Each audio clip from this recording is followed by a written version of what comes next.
Assalamualaikum warahmatullahi wabarakatuh.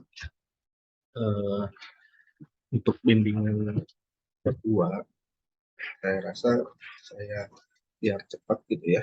Saya rasa saya buatkan videonya saja. Nanti silahkan ditonton saja. Kemudian bubble juga tidak terlalu banyak gitu ya isinya, sehingga saya rasa dengan kondisi sekarang yang sudah banyak yang menyelesaikan bab satu, sehingga kalau ditunggu-tunggu lagi nantinya takutnya kelamaan untuk pembuatan bab 2-nya gitu. Sehingga saya buatkan videonya saja.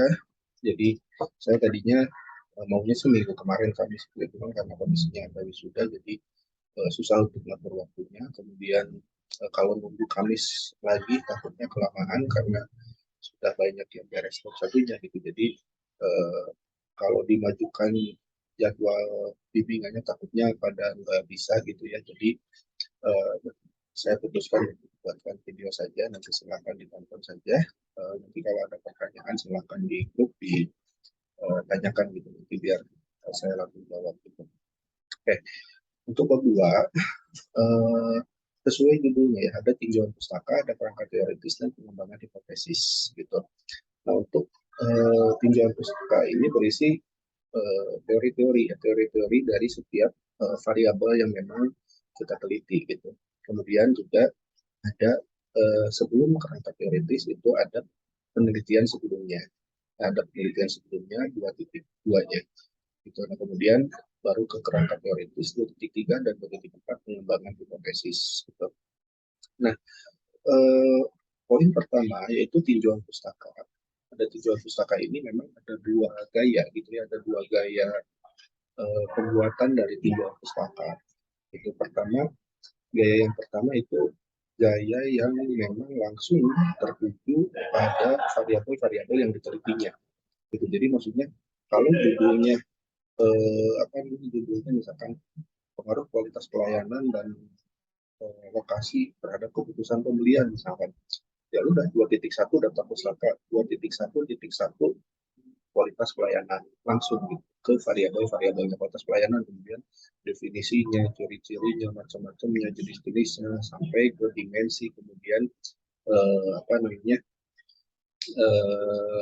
indikatornya, kemudian 2.1.2-nya 2.1.2.nya langsung ke lokasi, jelasin lagi lokasi teritorinya, kemudian 2.1.3-nya keputusan pembelian dan seterusnya gitu.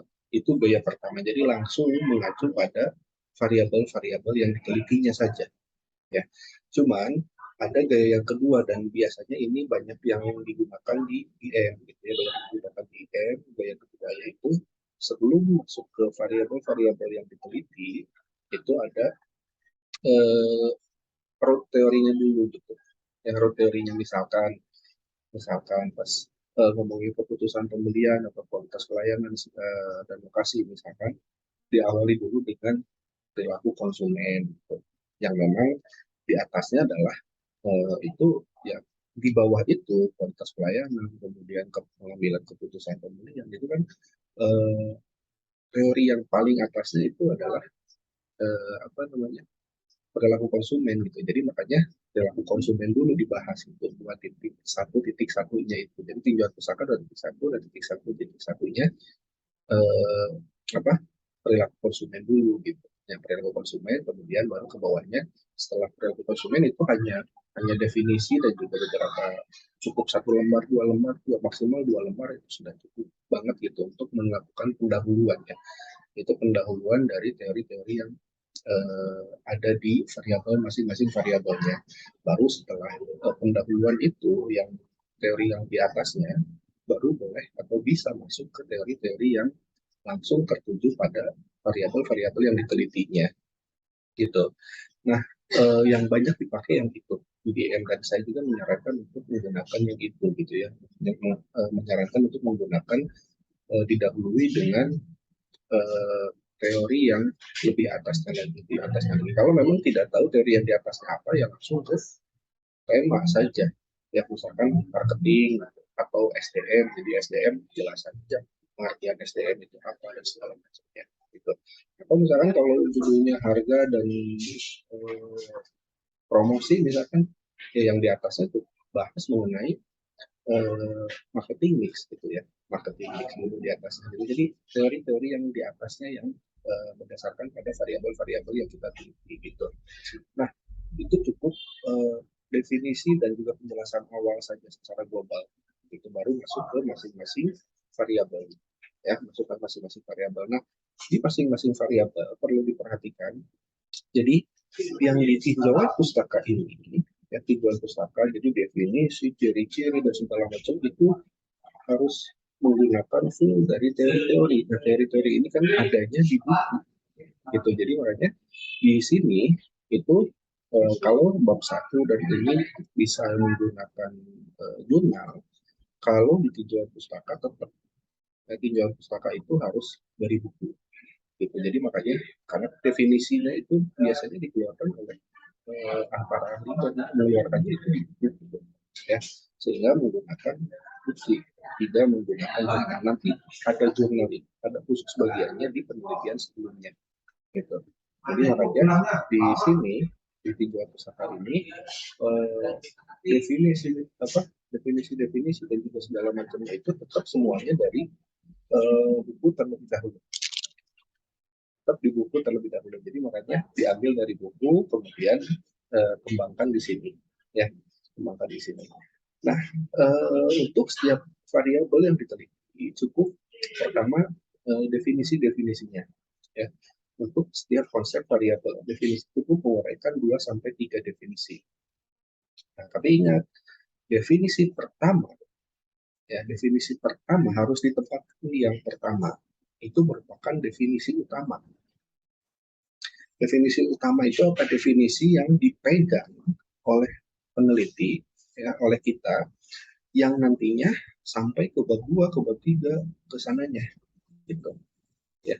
Jadi definisi itulah yang nantinya kita pegang ke, misalkan ke operasionalisasi variabel, kemudian ke indikatornya, ke apa namanya, ke operasi variabel, kemudian indikator sampai ke kuesioner. Ya, definisinya. Jadi definisi utama itu ditempatkan di yang pertama ketika menguraikan mengenai definisi-definisi. Ya, ketika menguraikan definisi-definisi, definisi utama yang kita pegang yang nantinya akan dimasukkan ke bab 3 lagi, nanti ada di operasionalisasi variabel, itu merupakan definisi utama yang ditempatkan di pertama. Gitu. Jadi ketika menjelaskan misalkan kualitas pelayanan adalah, nah kan ada banyak tuh menurut ahli definisi kualitas pelayanan. Nah, mana definisi ahli yang mana yang mau kita pegang, itu tempatkan di yang pertama definisinya, dan itu dijadikan sebagai definisi yang utama, gitu, yang diharapkan ini digunakan dan menjiwai keseluruhan penelitian. Ya. Kemudian definisi lainnya berguna sebagai pembanding dan merupakan definisi yang berbeda dengan definisi utama. Yang harus berbeda. Jadi maksudnya harus berbeda itu ya sudut pandangnya lah. Sudut pandangnya dari satu ahli ke ahli yang lain, atau dari definisi utama ke definisi kedua, di ketiga dan seterusnya. Ya, merupakan yang namanya juga kan pembanding. Harus apa namanya, diusahakan untuk definisi-definisi yang mengeluarkannya berbeda sudut pandang dari definisi yang utamanya, gitu. Ya. Kemudian hindari bahwa tinjauan pustaka merupakan tumpukan definisi. Ya. Jadi jangan semua definisi terus semuanya, gitu. Dan di sini sekali lagi di tinjauan pustaka ini kan kita sudah pegang definisi utamanya. Jadi definisi utama yang ditempatkan di pertama. Kemudian ada definisi pembanding-pembandingnya. Ya, pembanding cukup maksimal 4 lah. Ya, maksimal 4. Jadi ada 5 definisi kalau misalkan maksimal 4. Karena definisi utama 1, pembandingnya 4. Itu sudah sangat maksimal. Jadi 2 sampai 3 definisi itu sebenarnya sudah cukup. Jadi 1 utama, 3 pembanding sudah cukup itu sebenarnya. Ya, jadi 4 definisi maksimal itu sudah cukup sebenarnya. Jadi jangan sampai di tinjauan pustaka ini jadi tumpukan definisi-definisi, gitu. Ya. Kemudian harus hati-hati dalam memilih definisi yang harus dipertimbangkan ya. Jadi definisi yang mana, karena kan banyak definisi, banyak ahli-ahli yang membuat definisi terhadap variabel yang kita teliti, sehingga kita harus bisa memilih definisi mana yang akan kita masukkan ke dalam skripsi kita. Gitu. Karena definisi harus sejalan dengan instrumen pengukuran. Meskipun antara ahli yang mengemukakan definisi dan ahli yang menyusun instrumen pengukuran tidak harus sama. Tidak harus sama. Jadi misalkan gini, nanti di bab 3, itu ada yang namanya operasionalisasi variabel. Nah, kemudian isinya ada variabelnya, kemudian ada definisi variabelnya. Ya, nah, definisi variabel yang dimasukkan ke bab 3 di operasionalisasi variabel itu adalah definisi utama yang kita tempatkan di yang pertama. Ya, kita tempatkan yang pertama, definisi utamanya. Nah, kemudian setelah itu ada dimensi atau indikator. Kalau ada dimensi di variabelnya, maka masukkan dimensinya. Kalau tidak ada, langsung indikator boleh. Nah, indikator ini boleh dari orang yang berbeda, dari si pembuat definisinya. Ya. Jadi misalkan definisinya menurut menurut Kotler misalkan, kemudian kualitas pelayanan misalkan definisinya menurut Kotler, kemudian eh, apa instrumennya atau indikatornya itu menurut Parasuraman, itu boleh, asal asal definisi sama indikatornya itu sejalan. Ya. Sejalan itu artinya indikator ini mewakili terhadap definisinya, yang mewakili terhadap definisinya, isinya, isi indikator. Karena indikator itu bisa beda-beda dari siapa saja, ya bisa sangat berbeda-beda, sehingga diharapkan si definisi yang dipegang sama indikator itu sejalan walaupun beda orangnya. Ya, yang membuat definisi siapa, yang membuat membuat indikator siapa, itu nggak masalah, asal sejalan. Gitu, makanya di sini perlu pertimbangan. Jadi meskipun definisi ahli yang merupakan definisi dan instrumen pengukuran tidak harus sama. Peneliti tidak dibenarkan menarik kesimpulan atas definisi-definisi tersebut. Jadi sering banyak mahasiswa jadi menguraikan definisi menurut ahli yang utama, definisinya siapa, definisi pembandingnya siapa. Nah, kemudian di akhir menyimpulkan, sehingga dapat disimpulkan bahwa definisi dari kualitas pelayanan adalah bla bla bla bla. Itu tidak boleh ya. Kecuali kalau kita sedang menyusun tesis, baru boleh. Menyusun disertasi S3 baru diperkenankan gitu, karena belum ada wewenang untuk membuat definisi ketika kita menyusun skripsi itu, atau penulisan di S1 itu belum diperkenankan untuk membuat kesimpulan atas definisi-definisi yang telah dibuat. Itu tidak boleh. Jadi di bab 2 ini memang full kutipan dari para ahli saja cukup. Tidak diperkenankan untuk menambahkan kesimpulan kita, tidak diperkenankan untuk menambahkan pemikiran kita dan segala macam. Jadi full harus dari para ahli, kutipan-kutipan dari para ahli. Begitu. Boleh ada pemikiran kita, tapi hanya kalimat penyambung saja. Kalimat penyambung, misalkan definisi pertama dari Kotler misalkan bahwa kemudian definisi berikutnya dari, nah itu mah boleh ya, tapi untuk definisinya tidak boleh dari pemikiran kita itu. Oke, kemudian yang kedua setelah definisi ya lainnya, teori-teorinya, karakteristiknya, ciri-ciri, dimensi, komponen, kemudian indikator dan lain sebagainya. Ya, jadi pada bagian ini tidak jarang penulis melakukan duplikasi. Tidak dibenarkan menulis karakteristik atau ciri suatu konsep yang telah dikutip sebelumnya dari seorang ahli lalu ditulis ulang dengan mengutip pendapat senada dari ahli yang berbeda. Sama. Jadi tidak boleh mengemukakan pendapat sendiri. Karena cukup satu kutipan ahli saja yang ditulis. Ya, untuk ciri-ciri misalkan ya cukup satu kutipan dari ahli saja. Tidak perlu mengutip beberapa ahli ya untuk ciri-ciri, kemudian macam-macam, kemudian jenis-jenis yang kayak gitu-gitu, cukup oleh satu ahli saja. Ya tidak, nggak usah ciri-ciri menurut si A, ciri-ciri menurut si B, nggak perlu. Ya, jadi cukup satu aja. Jadi yang ada pembandingnya itu hanya di definisi saja. Kalau yang ciri-ciri, kemudian jenis-jenis, macam-macam, kemudian dan segala macamnya yang itu, sisanya selain definisi cukup ambil dari satu ahli saja. Ya.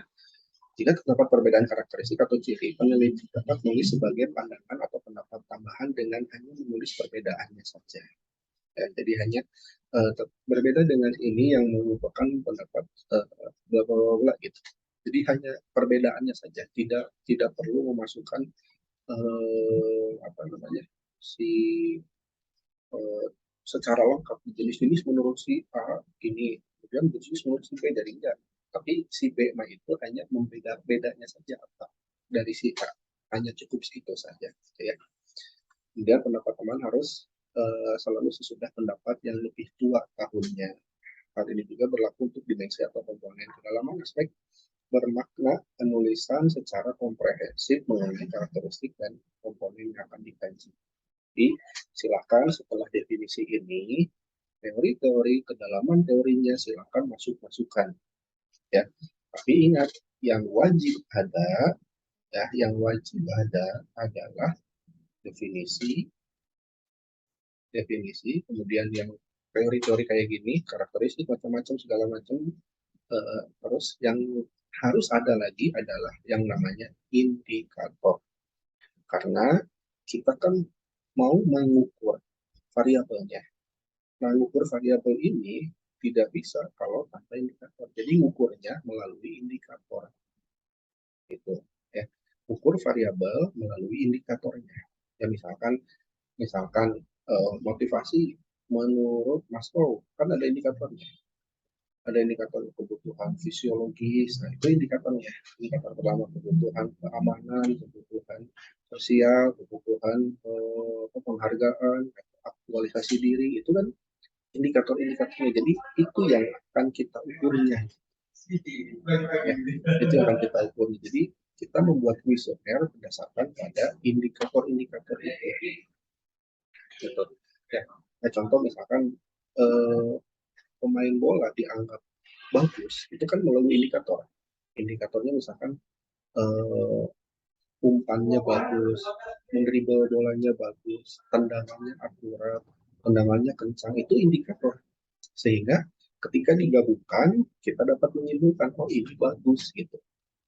Ya, pemain bola ini bagus. Nah, makanya pemain bola bagus itu diukurnya bukan sebagai secara keseluruhan, tapi melalui indikator-indikator, bukan melihat secara satu aspek saja, tetapi harus melihat beberapa aspek yang disebut dengan indikator. Nah, indikator ini wajib ada karena nanti itu dasar untuk membuat kuesioner di bab 3. Gitu. Ya, jadi sekali lagi apa namanya definisi, kemudian ciri-ciri, karakteristik, macam-macam dan segala macamnya, tapi nanti harus ada yang namanya dimensi atau indikator.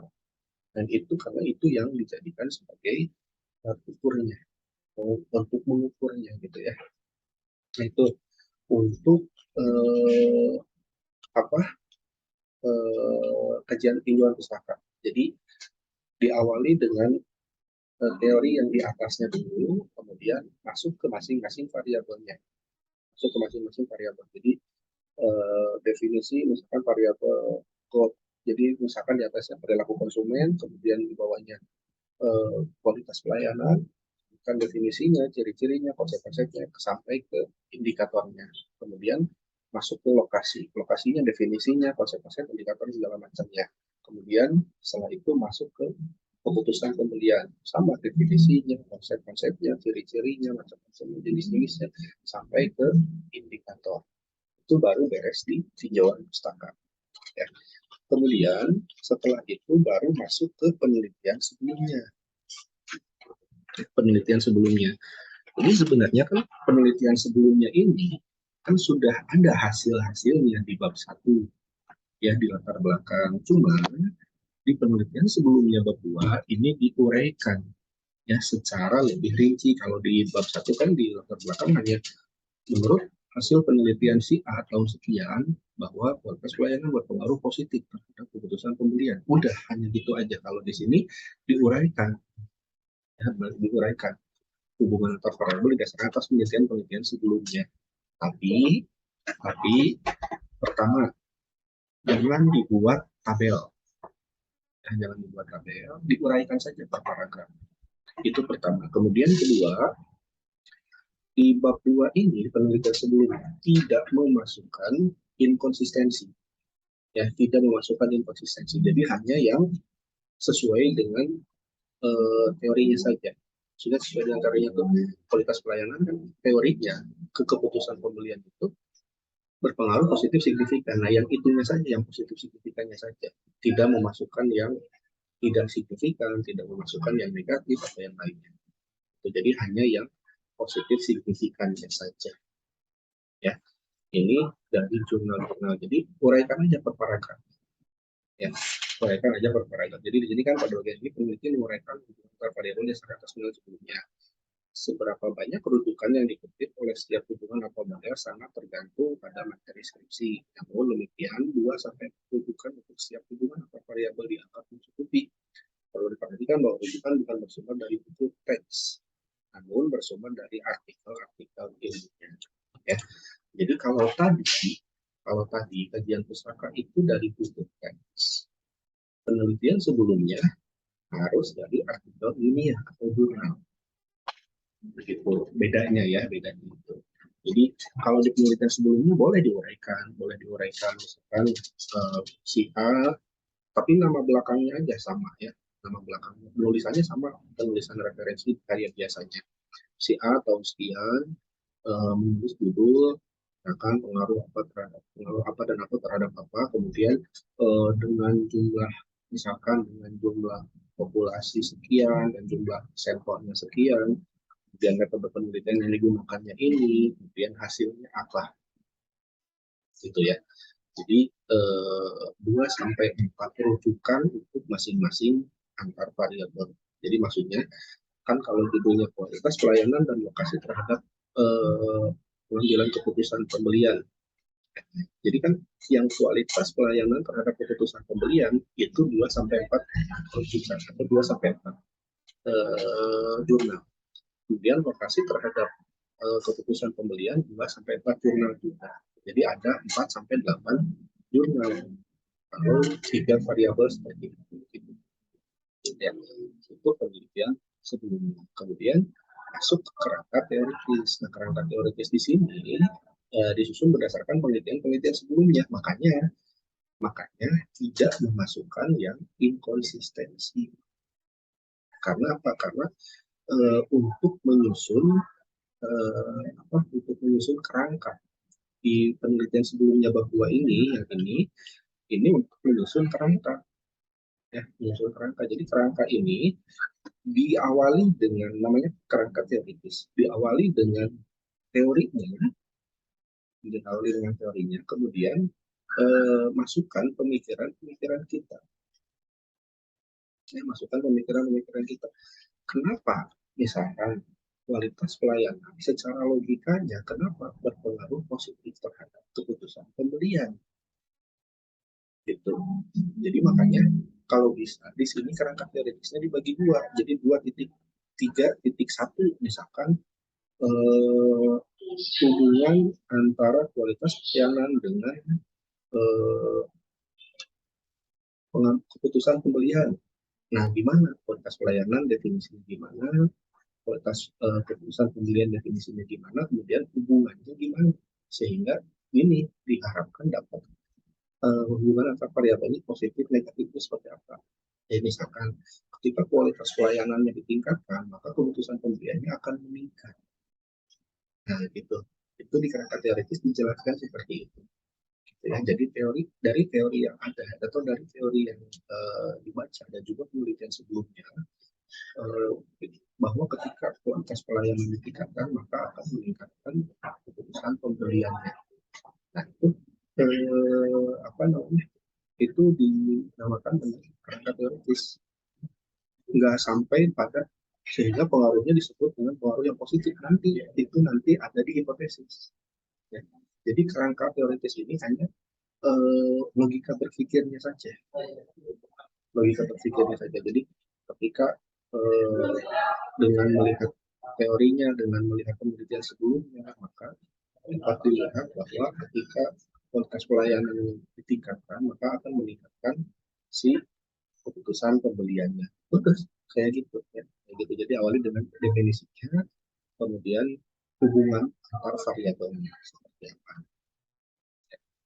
Nah, kemudian ini ada contohnya juga, silakan dibaca saja. Kemudian model analisis dan hipotesis. Model analisis menggambarkan hubungan, sifat hubungan antar variabel. Model analisis diperlukan jika hipotesis atau analisis merujuk pada arah hubungan positif atau negatif.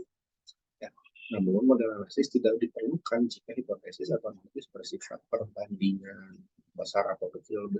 Karena kan kita sifatnya merujuk pada hubungan antar variabel, sehingga pasti butuh model analisis. Itu butuh model analisis. Tinggal digambarkan saja, kurang lebih seperti inilah. Pertama gambarnya sama. Tapi harus diingat ini nantinya kita harus tambahkan, ya kita harus tambahkan apa? Kita harus tambahkan eh, hubungannya seperti apa? Hubungannya seperti apa? Misalkan ini kan komitmen organisasi terhadap kepuasan kerja. Oh, menurut kerangka teoritisnya, ketika komitmen organisasionalnya ditingkatkan, maka kepuasan kerjanya akan meningkat. Oh, berarti positif. Ditambahkan saja di sini positif. Pakai tambah ini cukup. Kemudian gaya kemungkinan consideration terhadap kepuasan kerja. Ketika ini gaya kemungkinan consideration-nya meningkat, karena kepuasan kerja juga akan meningkat. Maka ini juga positif. Kemudian ditambahkan di sini.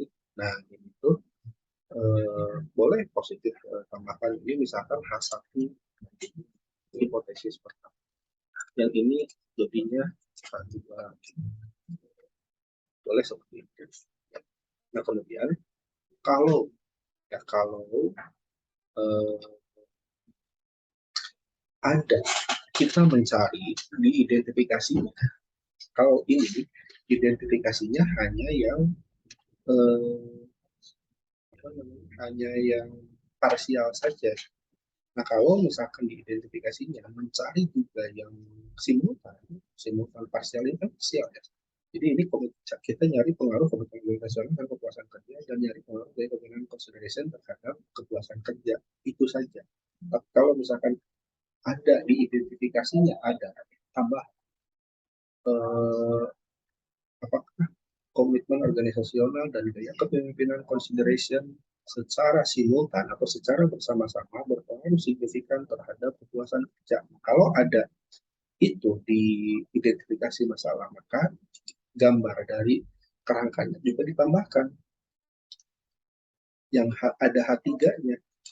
Misalkan pakai garis titik-titik aja kayak gini ya, garis titik-titik ininya, kemudian garis titik-titik ini. Nah, dibuletin dua-duanya menggambarkan bahwa ini secara bersama-sama bisa pakai aja ke sini, misalkan kayak gitu.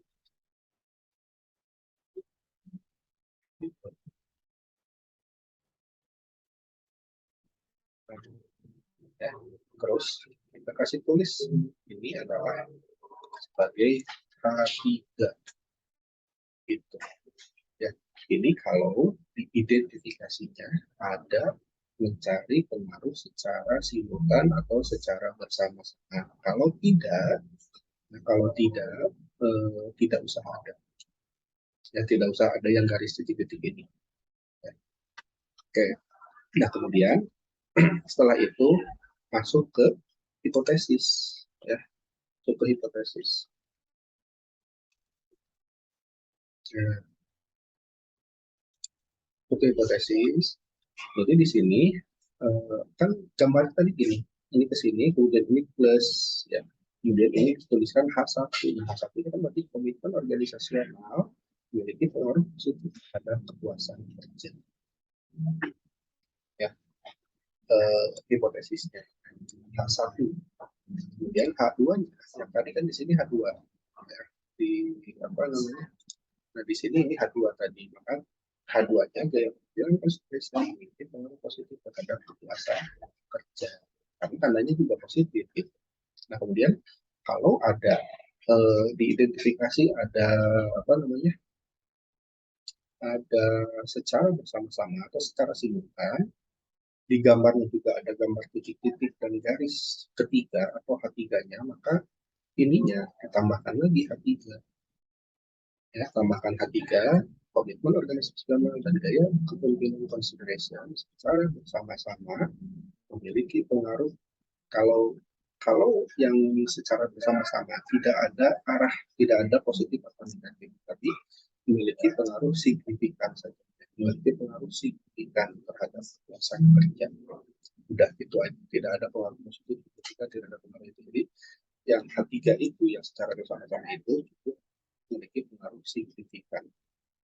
Ya, nah itu untuk dua ya kurang lebih. Nanti kalau misalkan ada yang mau ditanyakan, silakan ditanyakan di grup saja. Nah, silakan ditanyakan di grup. Untuk apa? Untuk bab 2 silakan susun saja. Kurang lebih penjelasannya seperti itu. Ya, oke. Saya cukupkan sekian. Terima kasih. Assalamualaikum warahmatullahi wabarakatuh.